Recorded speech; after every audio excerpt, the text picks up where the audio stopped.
નમસ્કાર વિદ્યાર્થી મિત્રો, આગળના લેક્ચરની અંદર આપણે ગણિતમાં જે શ્રેણિક ચેપ્ટરની અંદર ચર્ચા કરતા હતા એમાં એક પ્રમેય જોયો હતો કે બે શ્રેણિકની વાત કરી હતી, સમમિત શ્રેણિક અને વિસમિત શ્રેણિક. પછી ત્યારબાદ કે કોઈપણ ચોરસ શ્રેણિકને એક સમમિત શ્રેણિક અને એક વિસમિત શ્રેણિકના સરવાળા સ્વરૂપે રજૂ કરી શકાય.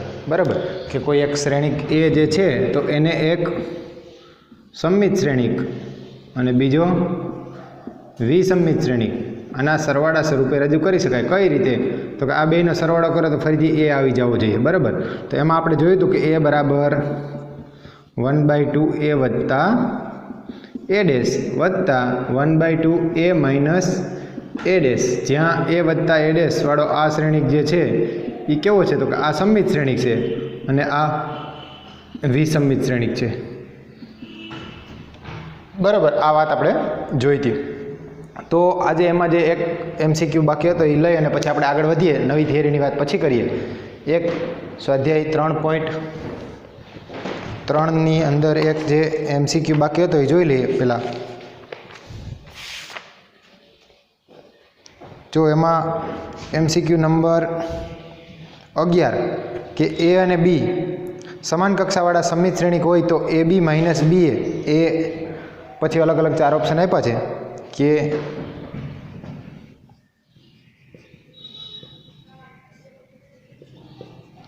એ અને બી શું છે? તો કે સમાન કક્ષાવાળા સમમિત શ્રેણિક છે. સમાન કક્ષાવાળા સમમિત શ્રેણિક છે. બરાબર, તો શું કીધું છે કે તો AB minus BA, AB minus BA એ ખાલી જગ્યા પછી અલગ અલગ ઓપ્શન છે. એમાં પહેલો ઓપ્શન એ જે છે કે AB માઇનસ BA જે છે એને AB માઇનસ BA જે છે એ વિસમિત શ્રેણિક છે. પછી બીજો ઓપ્શન બી છે સમમિત શ્રેણિક છે. ત્રીજો ઓપ્શન સી જે છે શૂન્ય શ્રેણિક છે, અથવા ડી જે છે ઓપ્શન કે એકમ શ્રેણિક છે. બરાબર, તો આ AB માઇનસ BA એ ખાલી જગ્યા શ્રેણિક છે અથવા તો કયો શ્રેણિક છે એમ. તો જો અહીંયા આપણે વિચારવું પડશે કે એ અને બી શું છે? તો કે એ અને બી સમાન કક્ષાવાળા વિસમિત શ્રેણિક છે, સમાન કક્ષાવાળા સમમિત શ્રેણિક છે. સમમિત શ્રેણિક એટલે આપણને ખ્યાલ છે એ બરાબર એ ડેશ થાય અને બી બરાબર બી ડેશ થાય, કે એનો પરિવર્ત શ્રેણિક જે છે એ પાછો એનો એ આવતો હોય. તો જો આપણે આ જે છે તમારે સોલ્વ કરવું હોય તો ક્યાં તો તમે કોઈ પણ એ અને બી બે શ્રેણિક લઈ શકો કે જે બે સમમિત હોય અને પછી આ મેળવો તો પણ વિચારી શકાય, અથવા તો ડાયરેક્ટ વિચારીએ જુઓ કે એ બી અને BA, AB માઇનસ BA સમમિત અને વિસમિત માટે આપણે ચેક કરવું છે કે પહેલાં તો અહીંયા જુઓ કે એ જે છે એ સમમિત શ્રેણિક છે એટલે એ ડેશ બરાબર શું થાય? એ. અને બી પણ સમમિત શ્રેણિક છે એટલે એનો અર્થ શું થાય? બી ડેશ બરાબર થાય બી. હવે જુઓ, હવે હું ચેક કરું કે AB માઇનસ BA આ શ્રેણિક જે છે AB માઇનસ BA આ સમમિત હોઈ શકે અથવા વિસમિત હોઈ શકે અથવા શૂન્ય હોઈ શકે અથવા એકમ શ્રેણિક હોઈ શકે, ચારમાંથી એક છે. બરાબર છે, કારણ કે ઓપ્શન આપેલા છે. તો આપણે હમણાં શૂન્ય શ્રેણિકની વાત અને એકમ શ્રેણિકની વાત બાકી રાખીએ. આ બે ચેક કરીએ પહેલાં કે સમમિત વિસમિતમાંથી કોઈ છે કે નહીં. તો આપણને ખ્યાલ છે કે સમમિત શ્રેણિક હોય કોઈ પણ તો એ શ્રેણિક સમમિત હોય તો એ ડેશ બરાબર એ થાય, અને કોઈ શ્રેણિક વિસમિત હોય તો એ ડેશ બરાબર શું થાય? માઇનસ એ થાય. બરાબર, તો આ સમમિત ને વિસમિત શ્રેણિકને આપણે વ્યાખ્યા ખ્યાલ છે. મારે આના માટે ચેક કરવું છે. તો આના માટે ચેક કરવા માટે હું આનો ડેશ લઉં. શું લઉં? આનો ડેશ. તો શું થાય? તો કે જુઓ, હવે આપણે આનો ડેશ લઈએ કે AB માઇનસ BA આખાનો ડેશ. જો આના બરાબર આની શ્રેણિક પાછો આવે તો આ સમમિત થાય, અને જો આમાંથી એક માઇનસ નિશાની બહાર નીકળે, જેમ કેમ એ ડેશ બરાબર માઇનસ એ થાય, જો આમાંથી માઇનસ નિશાની બહાર નીકળે તો આ જે છે એ વિસમિત થાય. બરાબર, જો આ બેમાંથી કંઈ નહીં હોય તો પછી શૂન્ય શ્રેણિક કે એકમ શ્રેણિકનું વિચારશું. અત્યારે આપણે આ લઈને શરૂઆત કરીએ કે AB માઇનસ BA નો ડેશ. જો આ ડેશ બંનેને લાગશે, આને પણ લાગશે, આને પણ લાગશે. આપણને ખ્યાલ છે કે બે ગુણધર્મ આપણે જોઈ ગયા કે A વત્તા B આનો ડેશ બરાબર શું થાય? A ડેશ વત્તા બી ડેશ, અથવા માઇનસ હોય કે એ માઇનસ બીનો ડેશ બરાબર શું થાય? A dash minus B dash, બરાબર છે. તો અહીંયા આ ડેશ બંનેને લાગે એટલે કે આના બરાબર શું થાય, આના બરાબર એ બીનો ડેશ માઇનસ બી એનો ડેશ, એ બીનો ડેશ માઇનસ બી એનો ડેશ. હવે જુઓ બીજો એક ગુણધર્મ જોઈ ગયા આપણે પરિવર્ત શ્રેણિકનો, કે છેલ્લો ગુણધર્મ આપણે આ પ્રમાણે જોયો હતો કે એ ઇન્ટુ બી આનો ડેશ હોય તો આના બરાબર શું થાય, તો કે આના બરાબર થાય બી ડેશ ગુણ્યા એ ડેશ. ક્રમ જે છે એ બદલાય, ઉલટાય, બરાબર, કે એ ગુણ્યા બીનો ડેશ હોય તો એના બરાબર શું થાય, બીનો ડેશ ગુણ્યા એનો ડેશ, બરાબર. તો અહીંયા આ એ ઇન્ટુ બીનો ડેશ છે તો આના બરાબર હું શું લખી શકું, આના બરાબર આવું લખી શકાય બી ડેશ ગુણ્યા એ ડેશ માઇનસ બી ગુણ્યા એનો ડેશ. આ જ નિયમ લાગુ પડે, બીજો છે એ પહેલાં આવે ને પહેલો છે એ પછી આવે તો શું થાય આના બરાબર, તો કે આના બરાબર આવું થાય એ ડેશ ગુણ્યા બી ડેશ. હવે જુઓ એ અને બી બે કેવા શ્રેણિક હતા, એ અને બી બે સંમિત શ્રેણિક હતા એટલે કે એ ડેશ બરાબર એ છે ને બી ડેશ બરાબર શું છે બી. તો હું આમાં એ ડેશ જ્યાં છે ત્યાં એ લખી શકું અને બી ડેશ છે ત્યાં હું લખી શકું બી. તો આ શું થાય, આવું થાય બી એ, આ બી ડેશ એ ડેશની બદલે બી એ માઇનસ એ ડેશ બી ડેશની બદલે એ બી, બરાબર છે. જો અહીંયા શું હતું એ બી માઇનસ બી એનો ડેશ, આનો મને જવાબ શું મળ્યો બી એ માઇનસ એ બી મળ્યો. એ બી માઇનસ બી એ નથી હો, બી એ માઇનસ એ બી. તો આમાંથી હું એક નિશાની માઇનસ બહાર લઈ શકું કે આમાંથી તમે માઇનસને સામાન્ય કાઢી લો તો અંદર વધે શું, તો કે પ્લસ છે એ માઇનસ થઈ જાય, માઇનસ છે એ પ્લસ. એટલે આ માઇનસ નિશાની જો બહાર કાઢો તો આવું થાય કે એ બી માઇનસ બી એ, બી એ માઇનસ એ બી હતો એની બદલે શું થઈ ગયું એ બી માઇનસ બી એ. હવે જો ખરેખર શું થયું એ બી માઇનસ બી એનો ડેશ બરાબર શું થયું માઇનસ એ બી માઇનસ બી એ. તો કેવો શ્રેણિક કહેવાય એને, આપણને ખ્યાલ છે કે એ ડેશ બરાબર જો માઇનસ એ થાય તો એ વિષમિત શ્રેણિક છે. એટલે આનો ડેશ એના બરાબર આ માઇનસ આવ્યો એનો અર્થ શું થયો કે માટે એ બી માઇનસ બી એ કેવો શ્રેણિક છે વિષમિત, બરાબર. તો આ જે છે એ વિષમિત શ્રેણિક છે. તો આમાંથી સાચો જવાબ કયો હશે એ ઓપ્શન, કે એ બી માઇનસ બી એ કેવો શ્રેણિક છે વિષમિત. તમારે જો ટ્રાય કરવી હોય, ઉદાહરણ લેવું હોય તો તમે લેજો એક એ અને એક બી બે શ્રેણિક લેજો. બે કેવા લેશો સંમિત, સંમિત શ્રેણિક લેતા મેં તમને શીખવાડ્યું કઈ રીતે લેવાય. તો કે સંમિત શ્રેણિક તમારે 2x2 કક્ષાને લેવો હોય તો દાખલા તરીકે 1 2 તો પહેલી આર ઈ લ્યો એ જ પહેલો સ્તંભ, બરાબર. હવે બીજી આર ઈ જ બીજો સ્તંભ તો 2 4 આ રીતે દાખલા તરીકે તમે એ લઈ લ્યો. પછી કોઈક બીજો શ્રેણિક લ્યો કે 3 5 તો પહેલી આર ઈ જ પહેલો સ્તંભ 3 5. અહીંયા કોઈ પણ ઘટક લખી શકો કે 2 તો આ એ અને બી બે કેવા થયા સંમિત. હવે એ ગુણ્યા બી કરજો, એ ગુણ્યા બી, પછી બી ગુણ્યા એ કરજો ને એ બી માઇનસ બી એ બી માઇનસ બી એ મેળવજો. જવાબમાં તમને ખ્યાલ આવશે કે શ્રેણિક કેવો મળશે વિષમિત. એટલે ઉદાહરણ લઈને પણ સમજી શકાય. તો આ જે છેલ્લી વાત હતી આ સ્વાધ્યાયના છેલ્લો MCQ એની વાત આપણે પૂરી કરીએ. હવે આના પછીની જે વાત છે એમાં નવી વાત છે, નવી થિયરી છે અને હાર પરની ક્રિયાઓ અને સ્તંભ પરની ક્રિયાઓ છે. થોડીક થિયરી એની લાંબી છે પણ વ્યવસ્થિત સમજવાની છે. થિયરી આવડે પછી આગળ વ્યસ્ત શ્રેણિકની વાત જે છે એ કરવાની થાય. તો જોઈએ આપણે હવે આગળ.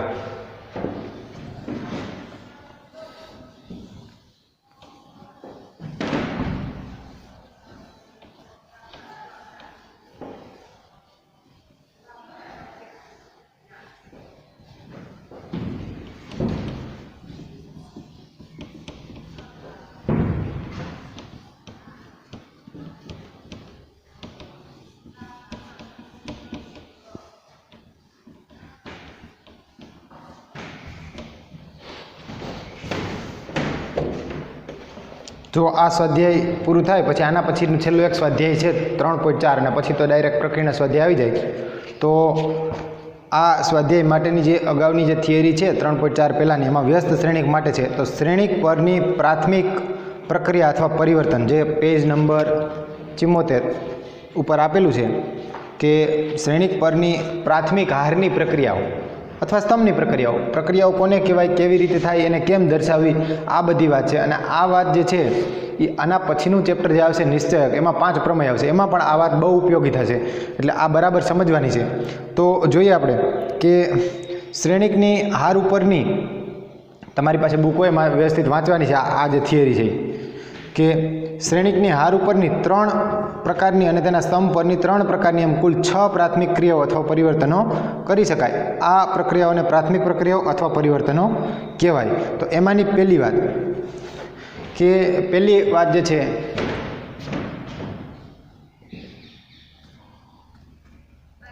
પ્રાથમિક પ્રક્રિયાઓ જેને કહેવાય.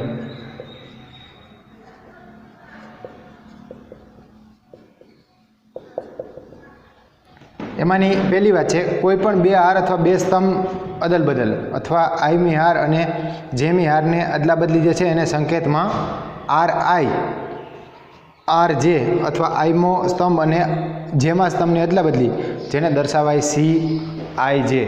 પહેલી જે વાત છે, જો વાત આવી છે અથવા સિમ્બોલ કે આમ લખીએ આપણે આર આઈ આર જે. આનો અર્થ શું થાય તો કે આઈમી હાર અને જેમી હાર. જો પહેલાં ખાલી સિમ્બોલ સંકેત સમજવાના છે, પછી આનો ઉપયોગ કરશું કે આઈમી હાર અને જેમી હારની અદલા બદલી એટલે એકબીજાની સાપેક્ષે બદલાવાની કે આઈમી હાર હોય જેમી હાર થઈ જાય, જેમી હાર હોય આઈમી હાર થઈ જાય. આવું જ સ્તંભ માટે થાય કે સ્તંભ માટે શું હોય તો કે આ હાર જે છે એના માટે રો લખીએ આર, તો સ્તંભ માટે શું લખવાનું તો કે સી કોલમ, કે આઈમી કોલમ અને જેમી કોલમની અદલા બદલી. આઈમો સ્તંભ, આઈમો સ્તંભ અને જેમા સ્તંભની, આઈમો સ્તંભ અને જેમા સ્તંભની અદલા બદલી.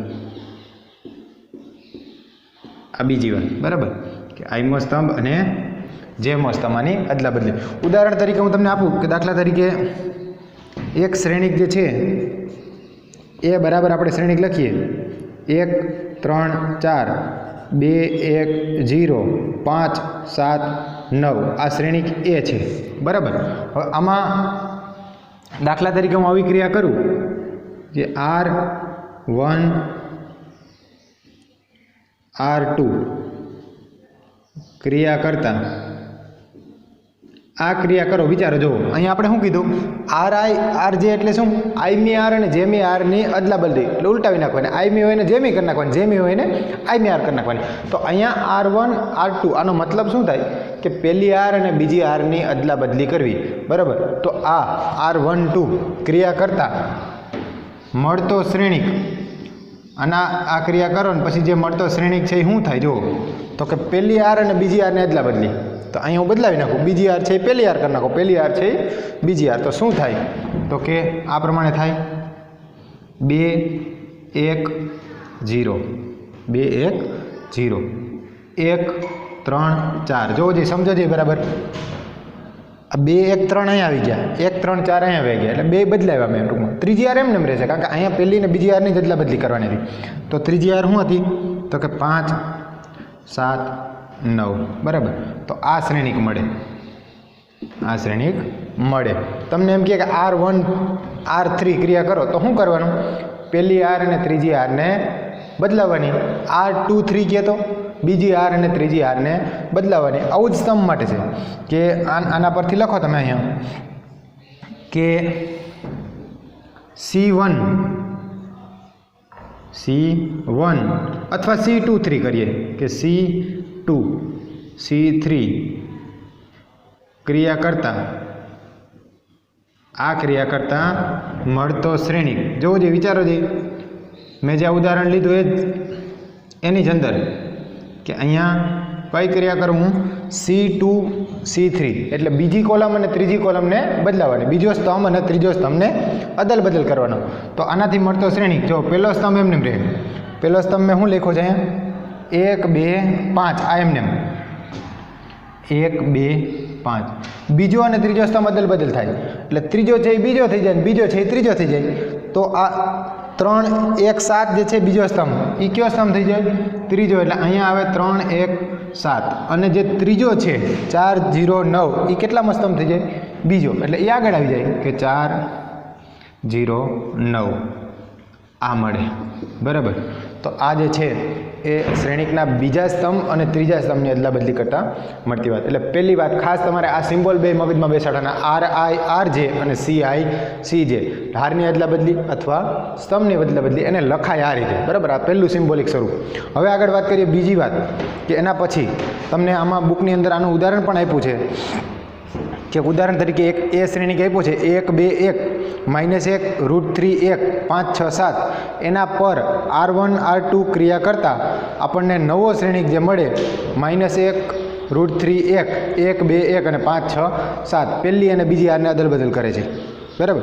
હવે બીજી વાત છે, કોઈ પણ હાર અથવા સ્તંભના તમામ ઘટકોને શૂન્યતર સંખ્યા વડે ગુણાકાર, એટલે આઈમી હારના દરેક ઘટકને કે વડે ગુણાકાર, એને સંકેતમાં આર આઈ આર કે ઇન્ટુ આર આઈ વડે દર્શાવે, અથવા સ્તંભ માટેની આનુષંગિક પ્રક્રિયાને સીઆઈ કે ગુણ્યા સીઆઈ આના વડે દર્શાવાય. જો બીજી વાત જે છે આ પહેલી વાત, બરાબર. હવે બીજો જે સિમ્બોલ છે એ આ પ્રમાણે છે કે આર આઈ કે ગુણ્યા આર આઈ કે ગુણ્યા સ્મોલ કે એને ગુણ્યા આર આઈ. આનો અર્થ એવો થાય કે આઈમી આર ઉપર ક્રિયા કરીએ અને આઈમી આરના દરેક ઘટકને કેટલા વડે ગુણીએ? કે વડે. તો અહીંયા જ્યાં કે જે છે એ કોઈ વાસ્તવિક સંખ્યા છે, અચળ છે, બરાબર. તો અહીંયા એવું લખી શકાય કે આઈમી હારના દરેક ઘટકને વાસ્તવિક સંખ્યા અથવા તો કે ક્યાં જે કે જે છે કેવી કિંમત છે? અચળ. કે આના વડે ગુણવો, બરાબર. કે આઈમી હારને કોઈ વાસ્તવિક સંખ્યા કે વડે ગુણવા. આ જ પ્રમાણે જો કોલમ માટેની વાત હોય તો શું થાય? તો કે આ રીતે લખી શકાય કે સીઆઈ કે ગુણ્યા સીઆઈ, એટલે કે આઈમી કોલમને અથવા આઈમા સ્તંભને કેટલા વડે ગુણવાના? કે વડે, બરાબર. તો અહીંયા એવું લખી શકાય કે આઈમા સ્તંભને અથવા આઈમા સ્તંભના દરેક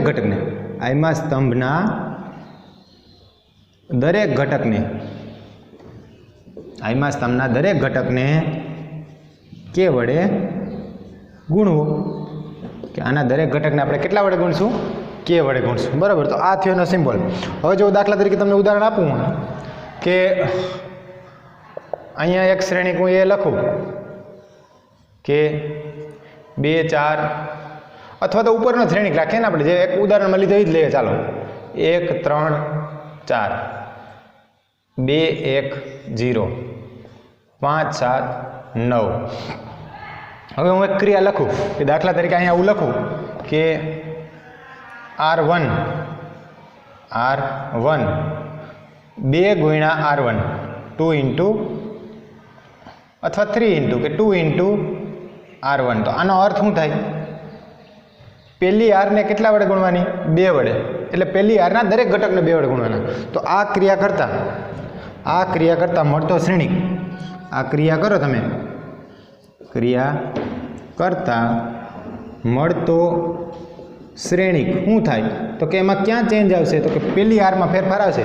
પહેલી હારના દરેક ઘટકને મારે કેટલા વડે ગુણવાનો છે? 2 વડે. તો જો હજી ગુણો દે પહેલી હારના દરેક ઘટકને 2 વડે. આને 2 વડે ગુણો, શું થાય? 1 ગુણ્યા 2 એટલે 2. આને 2 વડે ગુણો, 3 ગુણ્યા 2 એટલે 6. આને 2 વડે ગુણો, 4 ગુણ્યા 2 એટલે થાય 8. બીજી અને ત્રીજી હાર એમને રહેશે. બીજી હાર શું છે? 2 1 0 2 1 0. ત્રીજી હાર એમને રહેશે 5 7 9 5 7 9. તો આ શ્રેણિક મેળવ્યો જેમાં આ ક્રિયા કરી કે R1 2 ગુણ્યા R1. આવી જ રીતે સ્તંભમાં પણ થઈ શકે. દાખલા તરીકે આમ લખ્યું હોય કે C2 બીજો સ્તંભ, એને મારે ધારો કે -3 વડે ગુણવો, તો આમ લખાય કે -3 એને ગુણ્યા C2. કે C2 ઉપર ક્રિયા કરો, C2 એટલે બીજા સ્તંભ ઉપર ક્રિયા કરો, અને બીજા સ્તંભના દરેક ઘટકને કેટલા વડે ગુણશું? -3 વડે.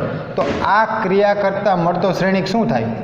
તો કે આ ક્રિયા કરતાં મળતો શ્રેણિક નવો જે શ્રેણિક મળશે એમાં બીજા સ્તંભની અંદર ચેન્જ આવશે, ફેરફાર આવશે. પહેલો સ્તંભ એમને એમ રહે. જો હું લખું શું છે પહેલો સ્તંભ 1 2 5 એમને એમ રહે. આ 1 2 5 બરાબર છે. બીજા સ્તંભને કેટલા વડે ગુણશું? -3 વડે. આનો ગુણો જોઈએ -3 વડે. 3 ગુણ્યા -3 કેટલા થાય? -9. -9. 1 ગુણ્યા -3 1 ગુણ્યા -3 એટલે થાય -3. 7 ગુણ્યા -3 7 ગુણ્યા -3 એટલે થાય 7 3 21 એટલે -21. પછી ત્રીજો સ્તંભ એને એમને એમ રાખશું 4 0 9. આ 4 0 9 આ એમને.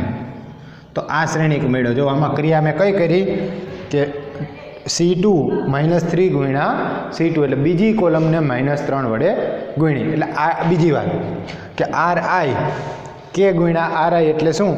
આઈમી હારના દરેક ઘટકને K વડે ગુણવાનો. CI K ગુણ્યા CI એટલે શું? તો કે આઈમી કોલમ આઈમાં સ્તંભના દરેક ઘટકને K વડે ગુણવાનું. ટૂંકમાં જે ઉપરનું છે ને એ જ નીચેનું છે. ઉપરનું હાર માટે છે, નીચેનું શેના માટે છે? સ્તંભ માટે. તો આ થઈ બીજી વાત. જો તમારી બુકની અંદર પણ આના માટે ઉલ્લેખ કર્યો છે. ઉદાહરણ તરીકે એક શ્રેણિક આપ્યો છે B 1 2 1 -1 √3 1 એના પર C3 1/7 ગુણ્યા C3. આપણે આ ક્રિયા કરતાં આપણને શું મળે? તો કે પહેલો સ્તંભ એટલે 1/7 ગુણ્યા C3 એનો અર્થ એવો થાય કે ત્રીજી કોલમને 1/7 વડે ગુણવા. તો પહેલી કોલમ જે છે 1 - 1 એમને એમ રહે. બીજી કોલમ 2 વર્ગમૂળમાં 3 એ પણ એમને એમ રહે.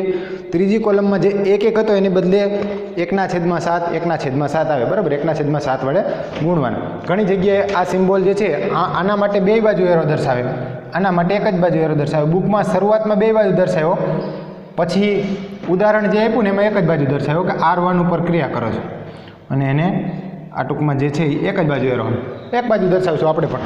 કારણ કે જે ઉદાહરણમાં પછી દર્શાવ્યો અને ઉદાહરણમાં જે ગણતરીઓ દર્શાવે ત્યાં બધી જગ્યાએ એક બાજુ દર્શાવે છે એટલે આપણે એક બાજુ દર્શાવશું એ પણ. એટલે આ બીજી વાત થઈ. ત્યારબાદ ત્રીજી વાત, કોઈ પણ હાર અથવા સ્તંભના ઘટકોમાં બીજી હાર અથવા સ્તંભના અનુરૂપ ઘટકોને કોઈ પણ શૂન્યેતર સંખ્યા વડે ગુણી અને ઉમેરતા. દાખલા તરીકે જેમી હારના ઘટકોને K વડે ગુણી અને આઈમી હારમાં ઉમેરતા. આ જે આઈમી હારના અનુરૂપ ઘટકોમાં ઉમેરવાની જે ક્રિયા છે ને RI plus K into R જે વડે દર્શાવે અથવા સ્તંભ માટે હોય તો CI plus K into C જે આના વડે દર્શાવાય. જો બરાબર સમજજો. હવે આ જે છે એ થોડુંક સમજવા જેવું છે અને મહત્ત્વનું છે કે આના પછીનો જે સિમ્બોલ છે આપણો કે RI હાર ઉપરની જે ક્રિયા છે અથવા સ્તંભ પરની, જો સિમ્બોલ આવો છે કે RI પછી RI વત્તા K ગુણ્યા RJ. આનો અર્થ એવો થાય કે જેમી હારને, કેટલામી હારને? જેમી હારને K વડે ગુણી અને ક્યાં ઉમેરવાની? આઈમી હારમાં ઉમેરવાની. એટલે આનો અર્થ એવો થાય કે આઈમી હારમાં ક્રિયા થાય. ક્રિયા કયા હારમાં થાય? આઈમી હારમાં. કઈ રીતે થાય? તો કે જેમી હારને કેટલા વડે ગુણવાની? K વડે ગુણવાની. પછી ક્યાં ઉમેરવાની?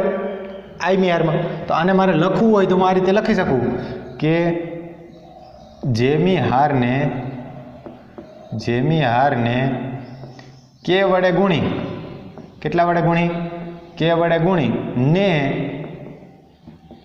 આઈમી હારમાં ઉમેરતા. એટલે ઉમેરવાની એટલે સરવાળો કરવાનો એમ કે જેમી હાર જે છે એને કેટલા વડે ગુણશું?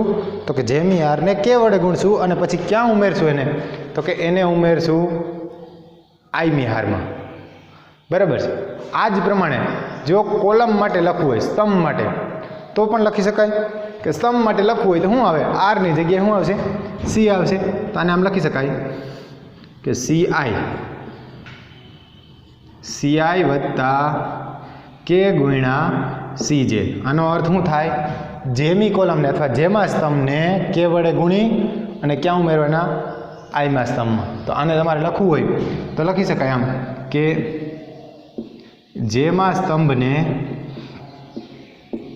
જેમાં સ્તંભને કે વડે ગુણીને આઈમાં સ્તંભમાં ઉમેરતા, આઈમાં સ્તંભમાં ઉમેરતા, બરાબર, કે જેમી કોલમ જે છે ને કે વડે ગુણીને આઈમી કોલમમાં ઉમેરવી. આ બહુ મહત્ત્વની ક્રિયા છે. આ બે તો સરળ છે, આ થોડુંક વ્યવસ્થિત સમજજો. ઉદાહરણ તરીકે લઈએ આપણે, જુઓ કે દાખલા તરીકે એ શ્રેણિક આપણે જે લઈએ છીએ એ જ અહીંયા મેં લીધો પહેલાં, એ જ હું લઉં કે 1 3 4 2 1 0 5 7 9, બરાબર છે. આ શ્રેણી કહે છે. આના પરની હું એક ક્રિયા કરું કે દાખલા તરીકે મારે બીજી આર છે ને, બીજી આર એને 2 વડે ગુણીને પહેલી આરમાં ઉમેરવી છે. ક્યાં? બીજી આરને 2 વડે ગુણીને ક્યાં ઉમેરવી? પહેલી આરમાં. તો ક્રિયા કઈ આરમાં થશે? તો કે પહેલી આરમાં. તો એને લખાય આ રીતે કે R1, બરાબર, R1 પછી R1 વત્તા 2 ગુણ્યા R2. જો આનો અર્થ શું થાય? R2 ને 2 વડે ગુણીને ક્યાં ઉમેરવાની? R1માં. બરાબર સમજો. જો R2 ને 2 વડે ગુણીને ક્યાં ઉમેરવાની? R1માં. તો આમાં ચેન્જીસ શેમાં આવે? તો કે પહેલી આરમાં માત્ર ફેરફાર આવે, બાકી બીજી અને ત્રીજી એમને રહે. તો આ ક્રિયા કરતાં શું થાય? નવો શ્રેણિક. જો ક્રિયા કરતાં નવો શ્રેણિક શું થાય? જો તો કે પહેલાં બીજી આર ને ત્રીજી આર લખી નાખો. એ તો એમને રહેવાની.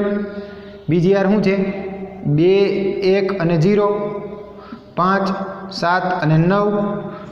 આ બીજી આરને આપણે 2 વડે ગુણીને ઉમેરીએ છીએ, બરાબર. તો અહીંયા 1 હતા, આને 2 વડે ગુણો કેટલા થાય? 2 ગુણ્યા 2 એટલે 4. આને અહીં ઉમેરી દો એટલે 1 વત્તા શું થયું? 4. બીજો ઘટક અહીંયા 3 તો હતા જ. આને 2 વડે ગુણો, બીજી આરમાં 2 વડે ગુણીએ ને આપણે, તો આ 2 વડે ગુણો એટલે 2 ગુણ્યા 1 એટલે 2. એને ક્યાં ઉમેરી દો? ઉપર. એટલે અહીંયા 2. 4 વત્તા આ 0 છે, અને 2 વડે ગુણો તો 0, ઉપર ઉમેરી દો તો 4 વત્તા 0. અને સાદુરૂપ આપશો તો શું થશે? જુઓ 1 વત્તા 4 એટલે 5, 3 વત્તા 2 એટલે 5, 4 વત્તા 0 એટલે 4. અને બાકીની 2 હાર એમને કે 2 1 0 અને 5 7 9. તો આ મળ્યો નવો શ્રેણી. કે આમાં શું કર્યું આપણે કે R1 વત્તા 2 ઇન્ટુ R2, એટલે બીજી આરને 2 વડે ગુણીને ક્યાં ઉમેરી? પહેલી આરમાં. બરાબર. આ જ રીતે તમને દાખલા તરીકે આપણે આવી ક્રિયા કરવી હોય કે ત્રીજી આરને 3 વડે ગુણીને બીજીમાં ઉમેરવી. ત્રીજી આરને કેટલા વડે ગુણવી છે? 3 વડે ગુણવીને ક્યાં ઉમેરવી? બીજી આરમાં. તો ક્રિયા કઈ આરમાં થાય? બીજી આરમાં. તો આ રીતે લખી શકાય ને કે R2 પછી ફરીથી અહીંયા R2 વત્તા 3 એને ગુણ્યા R3, એટલે ત્રીજી આરને 3 વડે ગુણીને ક્યાં ઉમેરીએ છીએ? બીજી આરમાં. તો આ રીતે એ પણ ક્રિયા કરવી પડે, બરાબર છે. તો આવી જ વાત શેના માટે છે? તો કે આવી જ વાત છે સ્તંભ માટે. કે સ્તંભ માટે પણ તમે લખી શકો કે દાખલા તરીકે તમે એમ કહો કે બીજો સ્તંભ જે છે અથવા ત્રીજો સ્તંભ કે પહેલો સ્તંભ, પહેલા સ્તંભને 2 વડે ગુણી અને ક્યાં ઉમેરવા છે? તો કે બીજા સ્તંભમાં. પહેલા સ્તંભને કેટલા વડે ગુણવા છે? 2 વડે ગુણીને બીજા સ્તંભમાં ઉમેરવા હોય તો ક્રિયા કોના પર થાય? તો કે બીજા સ્તંભમાં. તો લખાય એને કેમ? તો કે આમ લખાય C2 ઉપર ક્રિયા થાય. C2 વત્તા 2 ગુણ્યા C1. આ ક્રિયા કરતાં શું થાય? જુઓ તો કે આનો અર્થ એવો છે કે બીજી કોલમ જે છે આની અંદર એને 2 વડે ગુણીને ક્યાં ઉમેરવાની છે? પહેલી કોલમ. એટલે જે કાંઈ ફેરફાર આવશે એ માત્ર પહેલી કોલમમાં આવશે, બીજી ને ત્રીજી એમને રહે. તો જો આ ક્રિયા કરતાં મળતો નવો શ્રેણી. બીજો અને ત્રીજો સ્તંભ લખી નાખો પહેલાં. 3 1 અને 7 4 0 9. હવે જો પહેલા સ્તંભમાં ક્રિયા કરીએ છીએ કે આને 2 વડે ગુણીને અહીં ઉમેરીએ છીએ, એટલે અહીં 1 તો હતા જ, આને 2 વડે ગુણ્યા આ પહેલાં લખી નાખાય 1 2 અને 5. હવે આને કેટલા વડે ગુણીને ઉમેરીએ છીએ? 2 વડે. તો આને 2 વડે ગુણો કેટલા થાય? 3 2 6. અહીં ઉમેરો એટલે 1 વત્તા 6. આને 2 વડે ગુણો તો 2 ગુણ્યા 1 એટલે 2. અહીંયા ઉમેરો તો 2 વત્તા 2. આ 7. આને 2 વડે ગુણો 7 2 14. અહીંયા ઉમેરો તો 5 વત્તા 14. બરાબર છે. તો શું થાય? જો આ તો કે આના બરાબર 1 વત્તા 6 એટલે 7, 2 વત્તા 2 એટલે 4, 5 વત્તા 14 એટલે 14 અને 5 કેટલા થાય 19 અને અહીંયા આ 3 1 7 4 0 9 આ શ્રેણિક મળે બરાબર। તો આ ક્રિયા કઈ થઈ તો કે C2 વત્તા 2C1 બીજા સ્તંભને 2 વડે ગુણીને પહેલા સ્તંભને 2 વડે ગુણીને ક્યાં ઉમેર્યા બીજા સ્તંભમાં બરાબર। એટલે આ એક વાત જે છે એ મહત્ત્વની છે, તમારી બુકની અંદર પણ આ જ વસ્તુ જે છે એ આપેલી છે। જો એમાં એવું લખ્યું છે કે કોઈ પણ હાર અથવા સ્તંભના ઘટકને જ્યારે ગુણો ત્યારે એમાં એક ક્રિયા ઉદાહરણ તરીકે કરેલી છે કે સી શ્રેણિક આપ્યો છે 1 2 2 -1 પછી લખ્યું છે R2 -2R1 એટલે R1 ને -2 વડે ગુણીને R2 માં ઉમેરો છે। ક્રિયા તમે જાતે કરજો કે R1 એટલે પહેલી R ને -2 વડે ગુણીને ક્યાં ઉમેરવાની બીજી Rમાં, એટલે બીજી Rમાં ફેરફાર થશે, પહેલી R તો એમને જ રહેશે બરાબર। એટલે આપણે જે આજે વાત કરીએ એમાં 3 મહત્ત્વની, આમ તો 6 સિમ્બોલ કીધા, 3 સિમ્બોલ કયા કયા તો કે RI RJ એટલે R પરનો સિમ્બોલ એક બરાબર, એની જેવો જ સ્તંભ પરનો એટલે 2 થઈ ગયા। પછી બીજું RI KRI આઈમી હારને K વડે ગુણવી, CI CK એટલે આ 2 બીજા થઈ ગયા। એવી જ રીતે RI વત્તા K ઇન્ટુ RJ અને એનું સ્તંભનું સ્વરૂપ બરાબર, એટલે એ સ્તંભવાળું સ્વરૂપ જે છે એના પરથી એ વાત થઈ। એટલે તમારે બહુ વ્યવસ્થિત આ આખું ચિત્ર સ્પષ્ટ કરવાનું, આમાં કાંઈ ન સમજાય તો પૂછી લેવાનું, જરા પણ કન્ફ્યુઝન નહીં રાખવાનું, કારણ કે આનો ઉપયોગ જે છે આખા આના પછીના સ્વાધ્યાયમાં છે અને આવતું ચેપ્ટર નિશ્ચય એમાં 5 પ્રમેય આવશે, દરેક જગ્યાએ ક્રિયા કરવાની આવશે। એટલે પહેલાં તો આ સિમ્બોલિક સ્વરૂપ જે સંકેતો છે એ બરાબર સમજ્યા હોય તો પછી ત્યારે વાંધો આવે નહીં। એટલે આ 6 સ્વરૂપ જે 6 3 આમ 3 અને બીજા એનાય છે, આગળના 3 આવડે એટલે બીજા 3 આવડે કે RIR જે એટલે શું તો કે આઈમી આર ને જેમી આર ને અદલા બદલી બરાબર, એવું સી માટે લખ્યું હોય તો એ સ્તંભની વાત થઈ।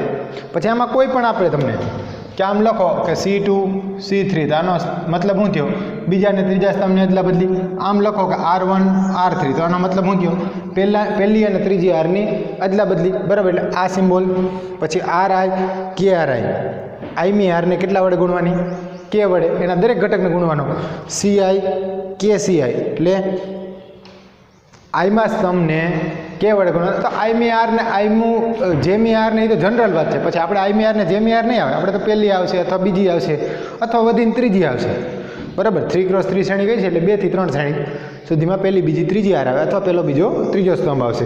એટલે અહીંયા આનો અર્થ એ છે કે જેટલામી હાર છે એના એ વાસ્તવિક સંખ્યા અચળ સંખ્યા વડે ગુણવી બરાબર। એના પછી RI વત્તા KRJ એટલે જેમી હાર, આ સિમ્બોલ બહુ મહત્વનો છે, વ્યવસ્થિત મગજમાં બેસાડી દેવાનો કે જેમી હારને RJ એટલે જેમી હારને K વડે ગુણીને ક્યાં ઉમેરવાની છે આઈમી હારમાં, એટલે ક્રિયા માત્ર આઈમી હારમાં થાય।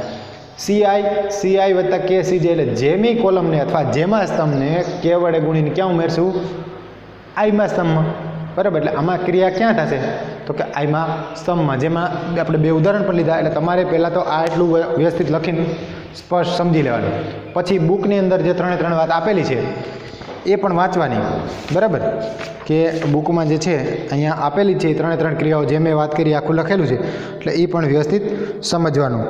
હવે આપણે એક વ્યાખ્યા અને નાની વાત જોઈ લઈએ કે વ્યસ્ત સંપન્ન અથવા તો વ્યસ્ત શ્રેણિક કોને કહેવાય બરાબર। પછી વ્યસ્ત શ્રેણિક કેવી રીતે મેળવવો એ વાત આપણે આગળના લેક્ચરમાં કરશું, પણ આજે ખાલી વ્યસ્ત શ્રેણિક તો વ્યસ્ત સંપન્ન શ્રેણિક કોને કહેવાય।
જો વાત એવી છે કે વ્યસ્ત સંપન્ન શ્રેણિક અથવા તો વ્યસ્ત શ્રેણિક,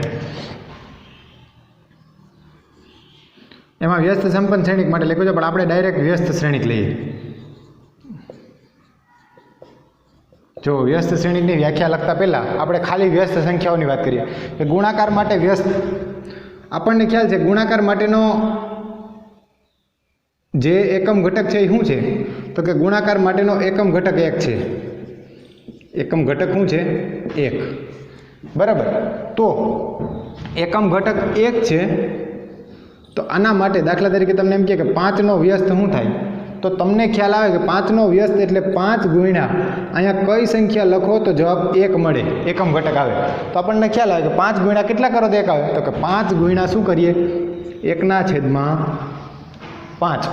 તો અહીંયા જવાબ 1 મળે.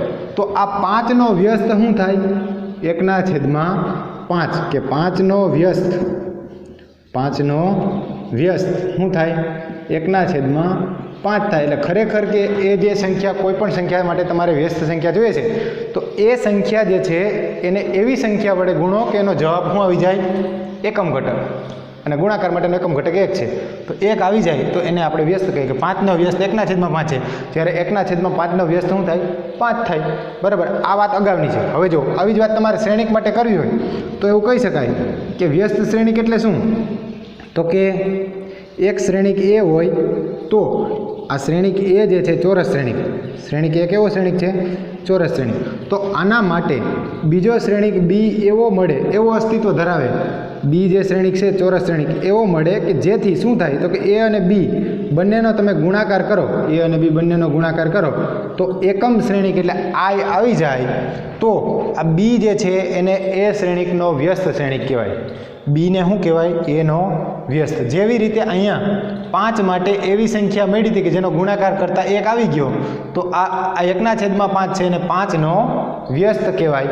એવી રીતે અહીંયા શ્રેણિક એ અને બી ચોરસ શ્રેણિક છે અને એ ગુણ્યા બી કરતાં જવાબ શું મળ્યો, આઈ મળે. તો બીને એનો શું કહેવાય, વ્યસ્ત કહેવાય. અને એનો વ્યસ્ત અસ્તિત્વ ધરાવે તો એને વ્યસ્ત સંપન્ન શ્રેણિક કહેવાય.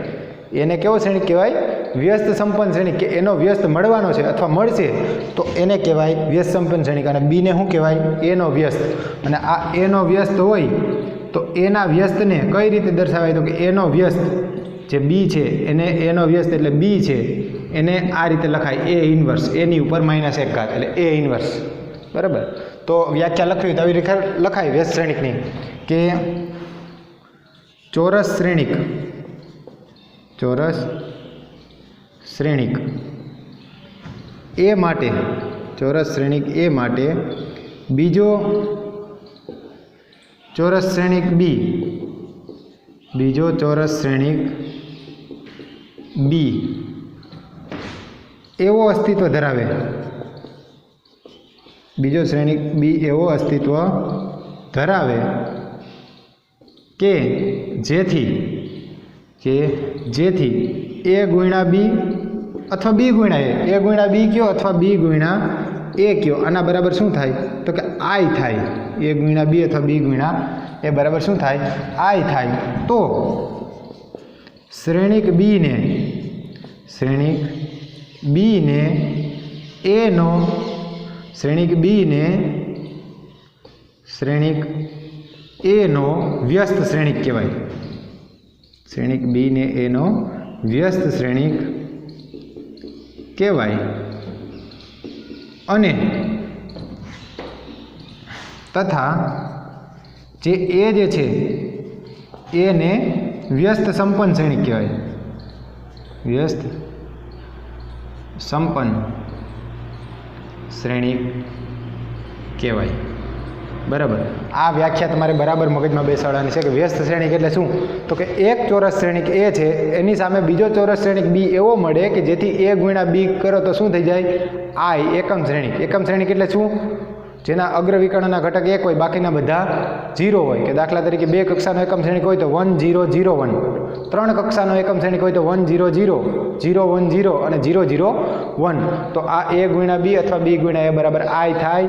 તો બીને એનો વ્યસ્ત શ્રેણિક કહેવાય અથવા એને વ્યસ્ત સંપન્ન શ્રેણિક કહેવાય. એટલે તમને એની વ્યાખ્યા આના પછી તરત આપેલી છે કે જો એમ કક્ષાવાળો ચોરસ શ્રેણિક એને સંગત બીજો એક એમ કક્ષાવાળો, ટૂંકમાં બેની કક્ષા સમાન હોય એમ કક્ષાવાળો ચોરસ શ્રેણિક બી મળે કે જેથી એ ગુણ્યા બી બરાબર બી ગુણ્યા એ બરાબર આઈ થાય, તો બીને એનો વ્યસ્ત શ્રેણિક કહેવાય અને તેને એ ઇન્વર્સ વડે દર્શાવાય. આ કિસ્સામાં એને વ્યસ્ત સંપન્ન શ્રેણિક કહેવાય કે બી જે છે બીને એનો વ્યસ્ત શ્રેણિક કહેવાય. અને અહીંયા લખવું હોય તો લખી શકાય કે જે એનો વ્યસ્ત શ્રેણિક, જે બી કીધો ને આપણે કે બી એનો વ્યસ્ત શ્રેણિક છે, તો એના વ્યસ્ત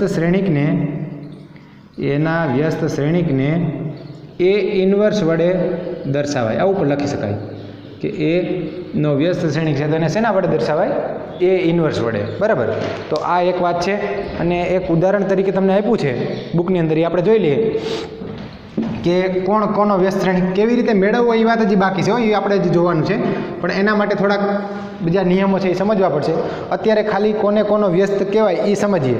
તો જો એમાં લખ્યું છે કે ઉદાહરણ તરીકે ધારો કે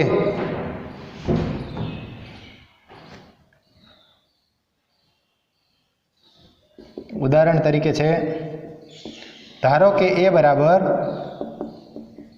એક શ્રેણિક આપ્યો છે 2 3 1 2 2 3 1 2 અને બી બરાબર બીજો શ્રેણિક બી આપ્યો છે 2 -3 -1 2 બે શ્રેણિકો છે. તો જો અહીંયા શું થાય કે તમે એ ગુણ્યા બી કરો. આ તો મેં લીધા છે, એમાં બુકમાં આપ્યા છે એટલે આપણે ઉદાહરણ સમજવા માટે લઈએ છીએ. બાકી કેવી રીતે મેળવવો એ વાત તો બાકી છે. તો અહીંયા જો એ ઇન્ટુ બી કરો તમે તો શું થાય? તો કે એ ગુણ્યા બી આના બરાબર એ એટલે 2 1 3 2 એને ગુણ્યા બી એટલે 2 -3 -1 2 આનો ગુણાકાર કરો જે ગુણાકાર તો અહીંથી આપણે પ્રેક્ટિસ કરીને ગયા ને, ઘરે ગયા એ પહેલાં પ્રેક્ટિસ કરેલી છે ઘણી બધી, હજી ઘરે પણ પ્રેક્ટિસ કરવાની છે ગુણાકારની, તો જ આવડશે. એટલે અહીં શું થાય? પહેલી આર પહેલો સ્તંભ કરો ગુણાકાર 2 ગુણ્યા 2 એટલે 4, પછી આગળનો ઘટક 3 ગુણ્યા -1 એટલે -3, આ પહેલો ઘટક. હવે પહેલી આર બીજો સ્તંભ 2 ગુણ્યા -3 કેટલા થાય? -6. 3 ગુણ્યા 2 કેટલા થાય? +6. બરાબર છે. આ બીજો ઘટક. હવે અહીંયા ઘટક કેમ મળશે? બીજી આર પહેલો સ્તંભ 1 ગુણ્યા 2 એટલે 2, 2 ગુણ્યા -1 એટલે -2. ત્યારબાદ બીજી આર બીજો સ્તંભ 1 ગુણ્યા -3 -3, 2 ગુણ્યા 2 4, સાદુરૂપ આપો અને શું થાય? 4 -3 એટલે 1, -6 + 6 એટલે 0, 2 - 2 એટલે 0, -3 + 4 1. શું મળ્યું? આઈ, એકમ શ્રેણિક આઈ મળ્યો કે નહીં? બરાબર. એટલે એ ઇન્ટુ બી બરાબર શું થયું? આઈ. આવી રીતે તમે જો બી ઇન્ટુ એ કરશો તો પણ આઈ થશે. જો મારે આપણે કરવો હોય તો કરીએ ગુણાકાર કે તથા બી ઇન્ટુ એ બરાબર શું થાય? તો કે બી એટલે શું? 2 -3 -1 2 એને ગુણ્યા એ એટલે શું? 2 3 1 2. બરાબર છે. કરો જે ગુણાકાર ફરીથી. પહેલી આર પહેલો સ્તંભ 2 2 4, -3 ગુણ્યા 1 એટલે -3, પહેલી આર બીજો સ્તંભ 3 2 6, -3 ગુણ્યા 2 એટલે -6, બીજી આર પહેલો સ્તંભ -1 ગુણ્યા 2 એટલે -2, 2 ગુણ્યા 1 એટલે +2, બીજી આર બીજો સ્તંભ 1 ગુણ્યા -1 ગુણ્યા 3 એટલે -3, 2 ગુણ્યા 2 એટલે 4 + 4, 4 - 3 એટલે 1, 6 - 6 એટલે 0, -2 + 2 એટલે 0, -3 + 4 એટલે 1. શું થયું? 1 0 0 1. એટલે કે આ શું થયું? આઈ. બરાબર. તો ફાઇનલ શું મળ્યું? તો કે માટે આવું મળ્યું એ ગુણ્યા બી બરાબર બી ગુણ્યા એ બરાબર શું થયું? આઈ. એકમ શ્રેણિક આવ્યો. તો અહીંયા બી ને એનો વ્યસ્ત કહેવાય. બી શ્રેણિક જે છે એ શ્રેણિકનો વ્યસ્ત છે, અથવા એવું પણ કહેવાય કે એ જે છે એ કોનો વ્યસ્ત છે? બીનો. જો એ બીનો વ્યસ્ત હોય તો બી કોનો વ્યસ્ત થાય? એનો વ્યસ્ત થાય, બરાબર. એટલે આ વ્યસ્ત શ્રેણિક માટેની વ્યાખ્યામાં એટલું જ યાદ રાખવાનું કે બે ચોરસ શ્રેણિક છે એમ કક્ષાના, એમ કક્ષા નથી લખ્યું પણ બુકમાં લખેલું છે તો લખી નાખવાનું આપણે કે એમ કક્ષાના એ બે ચોરસ શ્રેણિક છે એ અને બી, તો એના માટે એ શ્રેણિક માટે બીજો શ્રેણિક બી એવો અસ્તિત્વ ધરાવે કે જેથી એ ગુણ્યા બી બરાબર બી ગુણ્યા એ બરાબર શું થાય? આઈ થાય, તો બી ને એનો વ્યસ્ત શ્રેણિક કહેવાય. તો તમારે આજના દિવસમાં મેં જે થિયરિકલ વાત કરી એમાં માત્ર આ એક પેજ ભણાવ્યું છે, પેજ નંબર 74, બરાબર. તો તમારે એ ત્રણ જે ઉપર પહેલાંની આગળની વાત કરી આપણે સિમ્બોલની એ સમજી લેવાના, અને પછી વ્યસ્ત સંપન્ન શ્રેણિક અથવા વ્યસ્ત શ્રેણિકની વ્યાખ્યા, બરાબર. અને આ નોંધમાં પણ વાત કરી જુઓ કે ગુણાકાર શ્રેણિક એ અને બી અને એ વ્યાખ્યાયિત હોય અને સમાન થાય તે માટે એ અને બી સમાન કક્ષાના ચોરસ શ્રેણિક હોવા જોઈએ. એ અને બી બે હરખી કક્ષાના ચોરસ શ્રેણિક હોવા જોઈએ. આથી લંબચોરસ શ્રેણિકના વ્યસ્ત શ્રેણિકનું અસ્તિત્વ નથી. એટલે લંબચોરસ કોઈ શ્રેણિક આપ્યો હોય તો એનો વ્યસ્ત મળે નહીં, માત્ર વ્યસ્ત કોનો મળે? ચોરસ શ્રેણિકનો જ. અને બીજી નોંધનો મુદ્દો છે કે એનો વ્યસ્ત બી હોય તો બીનો વ્યસ્ત એ પણ છે, કે બીનો વ્યસ્ત એનો વ્યસ્ત બી હોય તો બીનો વ્યસ્ત શું થાય? એ, બરાબર. તો આજની વાત જે છે એટલી આપણે કરવાની છે. આવતા આગળના લેક્ચરની અંદર 2-3 વાત છે કે પ્રાથમિક પ્રક્રિયાઓથી વ્યસ્ત શ્રેણિક કેવી રીતે મેળવવો એ વાત કરશું, અને બીજું એક પરિણામ જે છે કે પ્રમેય નંબર 3 કે ચોરસ શ્રેણિકનો વ્યસ્ત શ્રેણિક હોય તો તે અનન્ય હોય. અનન્ય એટલે એક અને માત્ર એક, કે અહીંયા એક શ્રેણિક જે છે એ એક વાત કરી દઈએ ચાલો, કે એમાં પ્રમેય નંબર 3 સ્વરૂપે આપેલું છે. આ એક વાત કરી દઈએ એટલે તમારે હારે હારે થઈ જાય, પછી આગળના લેક્ચરમાં એ વાત ન કરવી પડે એમ, કે વ્યસ્ત શ્રેણિકની અનન્યતા. જો શ્રેણિક એનો, અથવા તો એમને નામ આપી દઉં કે શ્રેણિક ચોરસ શ્રેણિકનો વ્યસ્ત શ્રેણિક અસ્તિત્વ ધરાવે, જો ચોરસ શ્રેણિકનો વ્યસ્ત શ્રેણિક, ચોરસ શ્રેણિકનો વ્યસ્ત શ્રેણિક અસ્તિત્વ ધરાવે તો તે અનન્ય છે. અનન્ય એટલે એક અને માત્ર એક સિવાય બીજો કોઈ મળે નહીં. આપણે જેમ કેમ કીધું હમણાં કે 5નો વ્યસ્ત શું થાય? તો કે 5નો વ્યસ્ત 1/5. આના સિવાય બીજું કોઈ 5નો વ્યસ્ત થાય નહીં.